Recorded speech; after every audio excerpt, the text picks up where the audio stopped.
I have to say this. Katie Porter is something else, isn't she? All hail Katie Porter. Your mom made her choice. Yes. And we're all here with just the consequences of that choice. So, hands down, the worst argument ever for anti-abortion is when people make it all about themselves. They're like, back in the day, my mom was considering having an abortion, but she didn't. And luckily for the entire world, I am now here.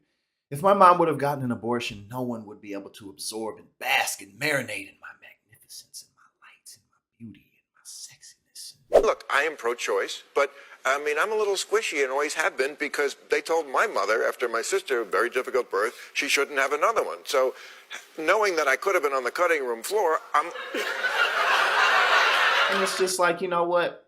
I dig that, because anyone who knows me knows I am full of Jackson. I am full of myself to the moon and to Pluto and back. But you know what? If my mother would have aborted me, the world wouldn't have known the difference because I never would have been here because there's billions of other people in the world. So, I mean, how arrogant is that? Again, now this is coming from somebody who is quite full of himself.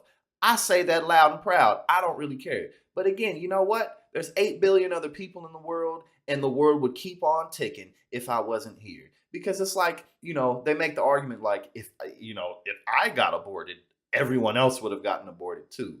This isn't the plague. This is women having the right to make a life choice. It could be for their health. It could be for, they might not be in financial straits. Women get raped and molested. Women have all types of issues. This can't be taken away from them. Listen, Miss Maher, God bless her for having you. Yeah. I'm sure it wasn't easy. I'm a mom with 3 kids. It isn't easy.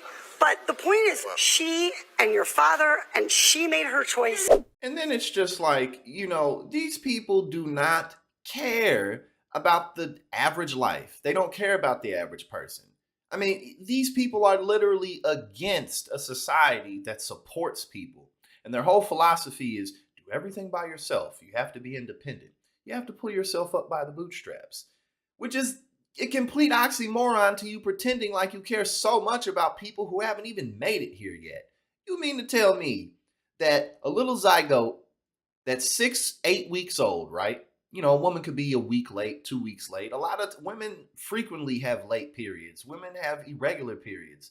When women are on birth control, that gets thrown way out of whack. There's so many reasons why a woman may not know that she's pregnant after a handful of weeks. And it's like, no, that little pin-sized cell, that's a human. That's a baby. And we have to protect it. But once it gets here, screw the education system, screw the healthcare system, screw the welfare system. It's just a bunch of welfare queens on that.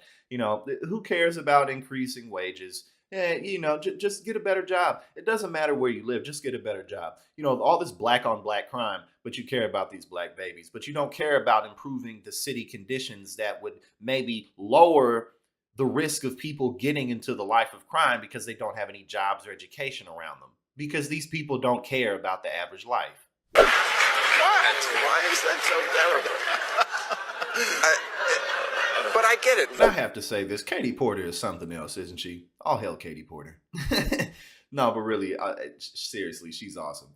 And those are the types of politicians that we have to get elected. From California to New York to Missouri to Alabama to Mississippi, all over the country. These are the types of politicians that we absolutely need.